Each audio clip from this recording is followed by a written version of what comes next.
Bismillahirrahmanirrahim. Assalamualaikum warahmatullahi wabarakatuh.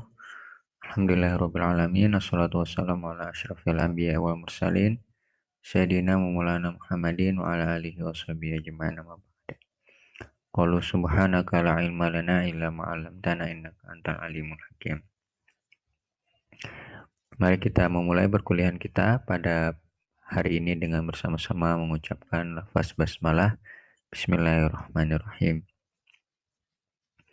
Baik, untuk pertemuan kali ini ya, ini adalah pertemuan pertama membahas tentang mata kuliah Statistik Ekonomi dan Bisnis, dan kita akan mengawalinya dengan satu hal yang sangat teoritis dulu ya, yaitu tentang konsep dasar statistika.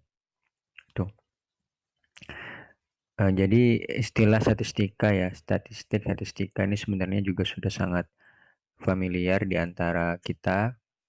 Kita semua sudah pernah mempelajarinya, mungkin sejak dari SD bahkan ya, SD, SMP, SMA kita semua sudah pernah berhubungan dengan statistika.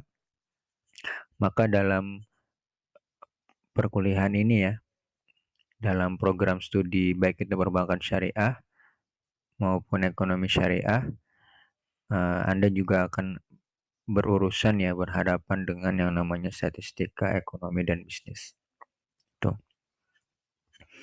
Jadi setelah Anda kemudian mempelajari apa itu statistik, apa itu statistika sejak SD, SMP, SMA, tentunya itu sudah memberikan gambaran yang memberikan sebuah konsep awal tentang apa yang akan mungkin kalian pelajari pada mata kuliah ini.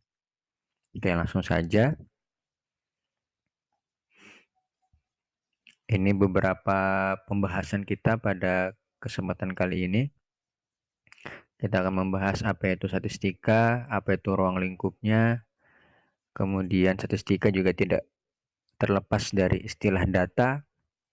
Lalu apa itu data, jenis-jenis data apa, dan yang ketiga, tidak kalah pentingnya, ini upaya agar kita bisa lebih termotivasi ya untuk mempelajari statistika, yaitu peran dan fungsi statistika dalam bidang ekonomi dan bisnis. Tuh, kira-kira apakah ada peran dari statistika dalam bidang ekonomi dan bisnis? Kita akan lihat.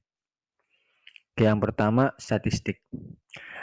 Nah, dalam beberapa penyampaian saya tadi sebelumnya gitu ya, ada dua ungkapan yang sangat mirip ya, statistik dan statistika. Apakah ada perbedaan makna dari dua kata ini ya, yang satu menggunakan A, yang satu tanpa menggunakan A gitu ya. Statistika dan statistik. Nah, jadi statistik maupun statistika ini memiliki makna yang berbeda meskipun hanya kehilangan satu kata ya. Berbeda satu kata huruf A saja namun punya makna yang berbeda. Itu. Ada banyak definisi tentang statistik, ada banyak definisi tentang statistika. Namun pada kesempatan kali ini saya akan coba mengutip ya beberapa referensi yang itu mungkin bisa memberikan gambaran yang jelas perbedaan antara statistik dan statistika. Nah, ini adalah definisi ya atau konsep tentang statistik. Jadi statistik adalah penggunaan data kuantitatif yang menyatakan kumpulan data bilangan maupun non-bilangan yang disusun dalam bentuk tabel atau diagram yang melukiskan atau menggambarkan persoalan. Tuh.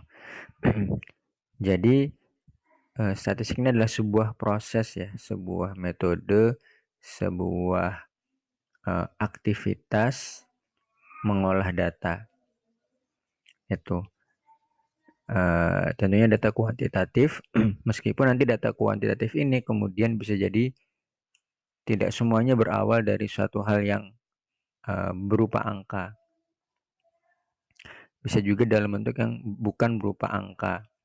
Nanti ada istilah kuantitatif, kualitatif ya, nanti kita akan bahas itu. Lalu pengolahan data ini bisa disajikan dalam bentuk tabel ataupun diagram ataupun ukuran-ukuran yang lainnya, yang tujuannya nanti bisa memberikan sebuah gambaran terhadap satu persoalan, satu fenomena, ataupun satu isu. Nah, ini statistik. Lalu bagaimana dengan statistika? Nah, jadi statistika itu adalah ilmunya. Jadi mata kuliah kita ini adalah statistika seharusnya, statistika, ekonomi, dan bisnis. Bukan statistik, ekonomi, dan bisnis. Karena statistik adalah metodenya, proses kita, metode kita, teknik kita dalam mengolah data. Sedangkan ilmu yang akan kita pelajari ini disebut dengan statistika. Tuh. Ilmu tentang mempelajari data, ilmu tentang mengumpulkan, menyajikan, menganalisis, menafsir, dan menarik kesimpulan berdasarkan data yang dimiliki. Tuh, jadi perbedaannya, statistika adalah ilmunya, statistik adalah metodenya, tekniknya, prosesnya. Nah, kira-kira sederhananya seperti itu. Itu. Lalu apa saja yang akan kita pelajari dalam statistika ini? Ruang lingkup statistika. Jadi ada banyak ruang lingkup yang dijelaskan dalam beberapa referensi ya. Lagi-lagi pada kesempatan kali ini saya hanya mengambil satu referensi. Artinya nanti silahkan Anda juga membuka referensi yang lain dan menemukan ruang lingkup yang lain. Tapi saya ambilkan ruang lingkup yang ini karena saya pikir ini yang relevan nanti untuk statistik 1, statistik 2, bahkan nanti ekonometrika. Itu ya. Nah, secara umum statistika itu bisa dibagi menjadi 4 ruang lingkup. Yang pertama, teori keputusan, probabilitas, deskriptif, inferensial. Tuh. Dua pertama yang tadi saya sampaikan ya, teori keputusan, probabilitas, itu tidak akan kita pelajari pada mata kuliah ini, mata kuliah statistik 2 maupun ekonometrika. Karena ini satu hal yang sangat mendasar, sangat teoritis, dan itu memang lebih banyak dibahas oleh teman-teman dari Fakultas Statistik ya, atau Fakultas MIPA. Jadi bagaimana kemudian bisa menemukan rumus rata-rata, menemukan rumus UJF, UJT, dan lain sebagainya, itu semua tentunya berawal dari sebuah teori-teori yang mendasar. Di antaranya teori keputusan, probabilitas. Itu. Nah, dalam konteks mata kuliah kita dan mata kuliah lainnya di prodi ekonomi syariah maupun perbankan syariah, di sana posisi kita adalah sebagai seorang pengguna rumus-rumus, aplikasi-aplikasi, uji-uji yang sudah dikembangkan oleh ilmu-ilmu yang lebih mendasar seperti teori keputusan dan probabilitas tadi. Tuh, sehingga yang tersisa untuk kita nanti kita bahas adalah deskriptif dan inferensial. Itu. Nah, yang deskriptif nanti akan kita bahas pada mata kuliah ini ya, statistik 1, dan inferensial nanti akan kita banyak bahas di statistik 2 maupun ekonometrika. Itu.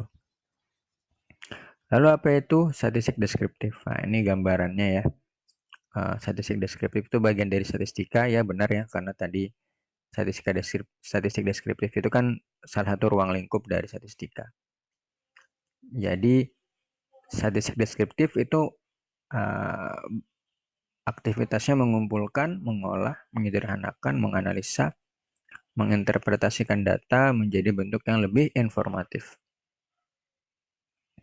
Kuncinya apa? Mendeskripsikan data. Mendeskripsikan data agar menjadi lebih informatif. Nah, itu kata kuncinya. Tuh. Kita punya banyak data, tapi kemudian kita sajikan dengan tidak menarik ya. Kita tidak sajikan dengan baik, maka dia tidak menjadi informasi yang informatif. Begitu.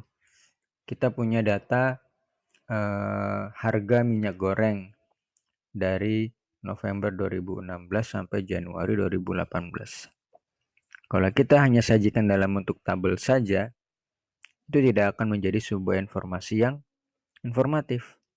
Tapi ketika kita sajikan dalam bentuk diagram garis, kita bisa melihat ada sebuah pola di sana. Ada sebuah tren ya, ada sebuah kecenderungan. Begitu. Kecenderungannya apakah harga minyak goreng itu stabil, naik atau turun atau fluktuatif. Kita bisa melihat itu ketika kita mampu menyajikan data itu secara lebih informatif. Nah, di sini nanti akan banyak berperan statistik deskriptif. Itu. Dan itu yang akan kita bahas pada mata kuliah ini, bagaimana kita menyajikan data. Ya. Mungkin untuk mata kuliah di statistik 1 ini ya, itu mungkin belum punya kontribusi besar nanti kepada skripsi Anda, tapi ini adalah modal awal gitu ya, agar Anda nanti bisa mengembangkan untuk statistik inferensialnya. Nah, ini tadi ya, yang kedua yaitu statistik inferensial. Kalau deskriptif baru mendeskripsikan, baru menggambarkan, tapi kalau inferensial itu sudah mampu mengeneralisir, mampu menarik sebuah kesimpulan yang lebih luas, yang lebih umum. Begitu. Jadi, statistik inferensial ini akan sangat berguna nantinya dalam penelitian-penelitian. Karena apa? Tentunya dalam banyak penelitian kita selalu dihadapkan dengan keterbatasan pengambilan data. Itu jadi cakupan yang luas dalam penelitian kita membuat kita tidak bisa mengambil semuanya, sehingga kita memerlukan yang namanya sampel. Jadi ada istilah populasi dan sampel. Itu. Nah, dengan adanya konsep populasi dan sampel inilah kemudian kita menggunakan statistik inferensial. Itu. Jadi apa yang kita ambil datanya dari sampel itu kita tarik, kita generalisir, kita buat lebih umum berlaku kepada populasi, dan itu memerlukan yang namanya statistik inferensial.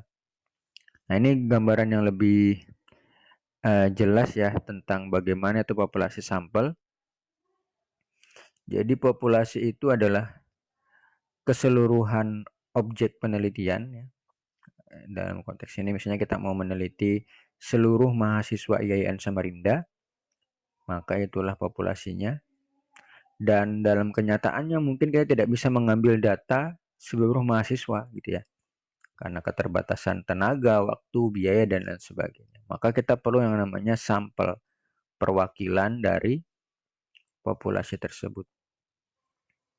Berapa sampelnya? Macam-macam, nanti itu akan lebih banyak dibahas di metodologi penelitian. Yang jelas, kita akan mengambil perwakilan-perwakilan dari populasi itu yang disebut dengan sampel.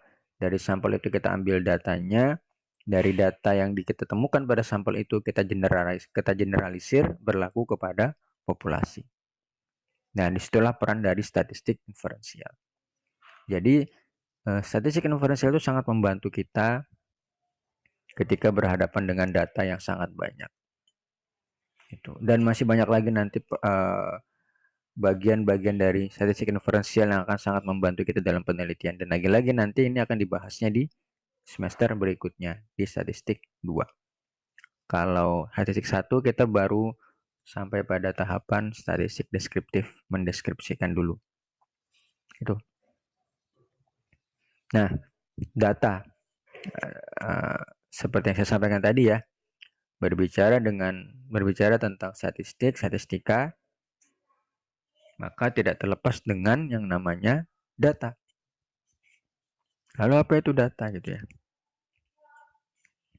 Kita sering menggunakan kata data ya dalam perbincangan kita gitu ya.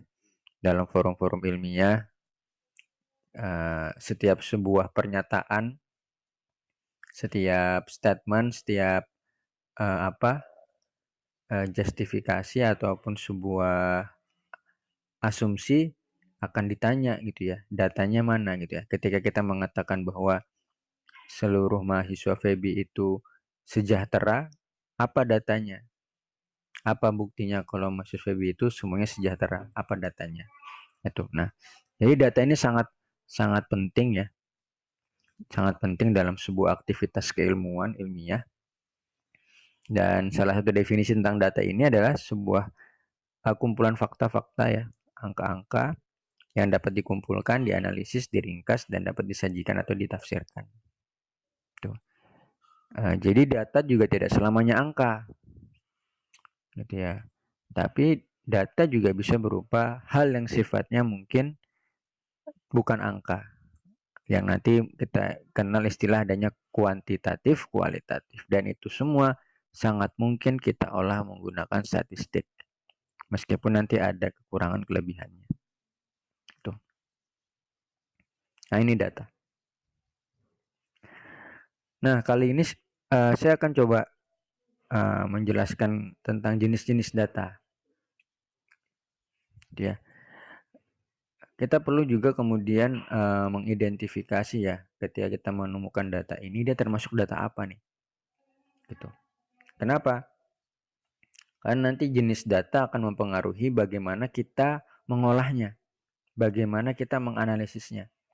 Jangan sampai jenis datanya A kita olah dengan analisis B, nggak nyambung.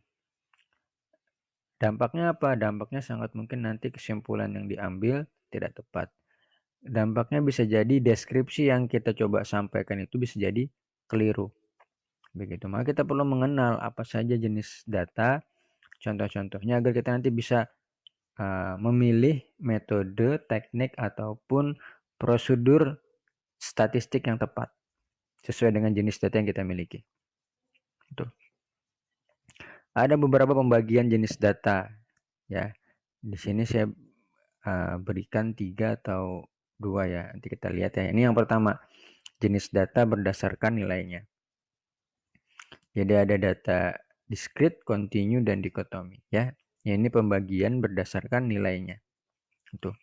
Data discrete adalah data yang merupakan hasil dari pencacahan. Nah, mencacah ya, kalau kita punya satu kotak berisi kumpulan pulpen, lalu kita menghitung pulpennya kan, seperti anak kecil itu kita keluarkan satu pulpen, kita hitung satu. Keluarkan lagi satu pulpen, 2, 3, 4, 5, sampai isi kotak itu habis. Berapa hitungan kita yang terakhir, maka itulah banyaknya pulpen ya. Maka itulah mencacah.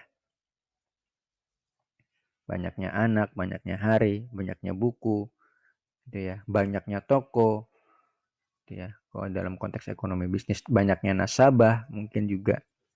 Itulah data-data diskrit, hasil mencacah. Lalu ada data kontinu, data yang berupa bilangan bulat, pecahan, dan umumnya merupakan hasil dari pengukuran. Contohnya apa? Nah, di sini saya beri contoh misalnya panjang jalan raya gitu ya. Salah satu hal yang paling bisa membedakan ya antara diskrit sama kontinu ya. Kalau diskrit tidak ada banyak anak itu 2,5, nggak ada ya. Dia pasti utuh ya, 1, 2, 3, 4, 99, 102 dan seterusnya gitu. Tapi kalau data kontinu gitu ya, panjang jalan raya, berapa panjangnya? 20,56 km. Berapa berat badannya? 24,5 kg. Begitu. Berapa kalau dalam konteks apa ya? Interest rate ya. Nah, itu. Kalau dalam konteks ekonomi ya ada interest rate gitu kan. Nah, itu juga contoh dari data kontinu. Yang ketiga, data dikotomi. Nah, data dikotomi itu data yang hanya memiliki satu dari dua nilai. Jadi dia hanya punya dua pilihan. Misalnya lulus tidak lulus. Itu kan dua pilihan. Benar, salah, laki-laki, perempuan. Itu. Ini adalah pembagian jenis data berdasarkan nilainya.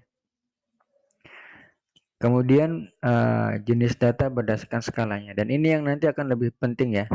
Ini akan lebih sering kita perhatikan karena pengolahan data nanti akan mengacu kepada pembagian jenis data berdasarkan skalanya. Kita coba lihat. Jenis data nominal. Nah, jenis data nominalnya adalah, nah ini ya, mohon nanti diperhatikan nominal di sini dengan nominal yang Anda gunakan istilahnya dalam kehidupan sehari-hari itu berbeda gitu ya. Ini mohon nanti diperhatikan. Kalau nominal kita kan berapa nominalnya? Rp10.000 gitu ya. Ini berapa nominal mobilnya gitu ya. 250 juta rupiah. Ya. Tapi di sini nominalnya beda. Jadi nanti harap bisa dibedakan ya konteksnya gitu ya. Dan itu sangat mungkin ya. Jadi ada satu istilah yang kemudian ketika di konteks A punya makna beda, di konteks B berbeda lagi maknanya. Nah, dalam hal ini juga sama. Nominal yang sering kita ucapkan dalam kehidupan sehari-hari itu berbeda dengan nominal dalam statistika ini. Oke, jadi nominal itu adalah jenis data yang merupakan suatu klasifikasi ya. Dan antar klasifikasi itu saling lepas, tidak berkaitan. Tuh, di sini dijelaskan misalnya adalah data pekerjaan. Data pekerjaan itu ada PNS, swasta, TNI, polisi, petani, nelayan, dan lain sebagainya. Nah, itu kan, ini kan contoh data yang bukan angka, tapi kita angkakan. Ya tadi dengan cara memberikan kode. 1 PNS, 2 swasta, 3 TNI, dan seterusnya. Nah, ini contoh data nominal. Itu. Yang kedua, data ordinal. Nah, ini data yang menunjukkan ukuran atau posisi ya, sesuatu. Memuat suatu karakteristik namun antar jaraknya itu tidak memiliki interval yang jelas. Begitu. Nah, ini sering kita gunakan nanti dalam membuat kuesioner ya, membuat angket. Ada pertanyaan sangat setuju, setuju, tidak setuju, sangat tidak setuju. Nah, ini kan sebenarnya juga bukan angka ya, tapi respon ya, sikap kita terhadap satu pernyataan. Apakah sangat setuju, setuju, tidak setuju, sangat tidak setuju. Tapi diangkakan menjadi 4, 3, 2, 1. Apa bedanya dengan yang nominal? Kalau nominal kan nggak ada peringkat gitu ya. Kalau di ordinal ada peringkat. Ya tadi, sangat setuju itu lebih tinggi daripada setuju. Setuju lebih tinggi daripada tidak setuju dan seterusnya. Nah, itu bedanya nominal sama ordinal. Yang berikutnya interval. Nah, kalau interval ini sudah data yang berbentuk angka. Itu. Sebagaimana namanya interval ya, maka intervalnya jelas, tidak seperti ordinal tadi. Ordinal itu tadi benar, ada sangat setuju, 4, setuju 3. Tapi antara 4 sama 3 itu tidak ada rentang yang jelas. Maksudnya secara sikap gitu ya.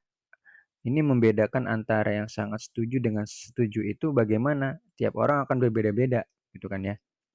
Jadi tidak ada rentang yang jelas. Tapi kalau di interval itu rentangnya jelas. Jarak antar nilai sama. Itu. Namun titik nolnya tidak absolut. Nah, di sini contohnya misalnya adalah temperatur ruangan. Itu adalah data interval.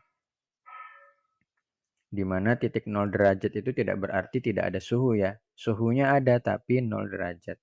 Artinya apa? Titik nolnya tidak absolut. Titik 0 tidak mengatakan tidak ada suhu, tapi suhunya ada tapi 0 derajat. Itu. Kemudian data rasio. Nah, rasio itu adalah data yang memiliki karakteristik interval dengan tambahan titik nolnya merupakan titik absolut. Ya tadi kalau dia mengatakan 0 berarti 0. Jumlah pegawai berapa? 0. Berarti nggak ada pegawainya misalnya berapa jumlah pegawai di ruangan ini? 0. Berarti nggak ada pegawai sama sekali di sana. Nah, itu yang dikatakan dengan titik 0 merupakan titik absolut. Tuh.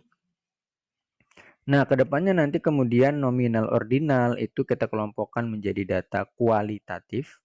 Sedangkan interval rasio itu nanti akan kita kelompokkan menjadi data kuantitatif ya. Data kualitatif, nominal ordinal, data kuantitatif, interval rasio. Tuh.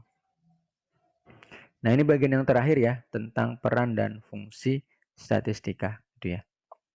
Ya, yang jelas ketika mata kuliah ini diselenggarakan, tentunya pasti akan ada peran ya. Tentunya kita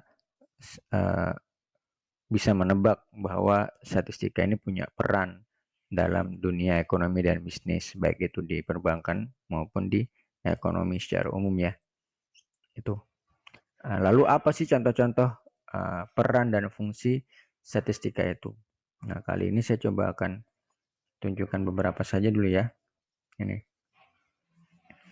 Yang pertama, untuk menentukan strategi marketing terhadap berbagai produk.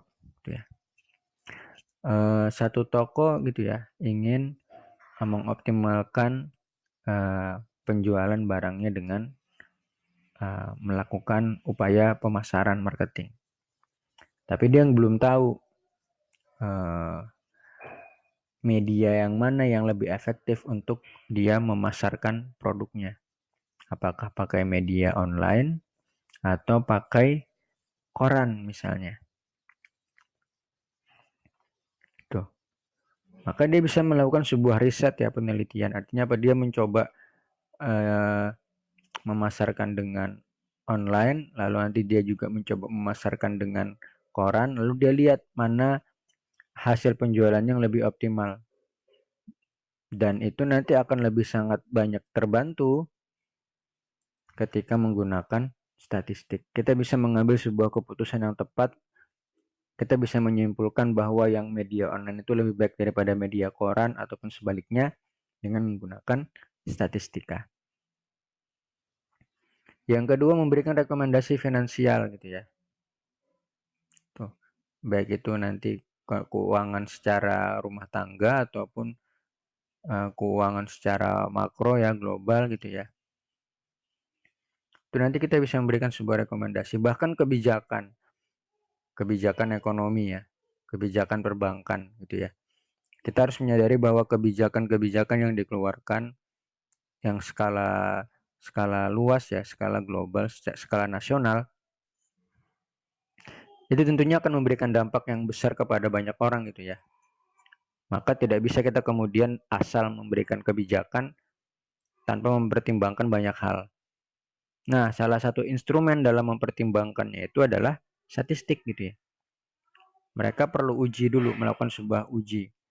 Atau misalnya dalam konteks perbankan gitu ya. Apa saja sih faktor-faktor yang mempengaruhi kinerja keuangan dari suatu bank gitu ya. Lalu mereka melakukan penelitian gitu ya. Mereka mengambil beberapa faktor-faktor yang dianggap berpotensi mempengaruhi kinerja keuangan, mereka teliti. Lalu mereka simpulkan, oh ternyata kinerja keuangan dari bank kami ini sangat dipengaruhi oleh faktor A dan faktor B. Maka kita harus memperhatikan performa dari faktor A dan faktor B ini. Nah, kira-kira seperti itu nanti gambarannya. Kemudian quality control ya. Jadi bagaimana kita mengontrol kualitas dari suatu produksi. Itu juga nanti bisa kita menggunakan statistika. Nah, yang berikutnya yang keempat ini juga sangat menarik ya. Jadi dengan statistika kita bisa melakukan forecasting ya. Forecasting atau peramalan terhadap kondisi ekonomi masa depan.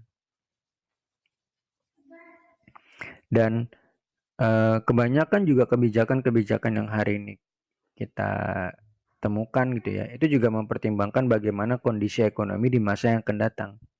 Jadi mereka sudah punya perkiraan juga bagaimana kondisi ekonomi di masa yang akan datang. Dan itu salah satu instrumennya adalah dengan statistika. Itu.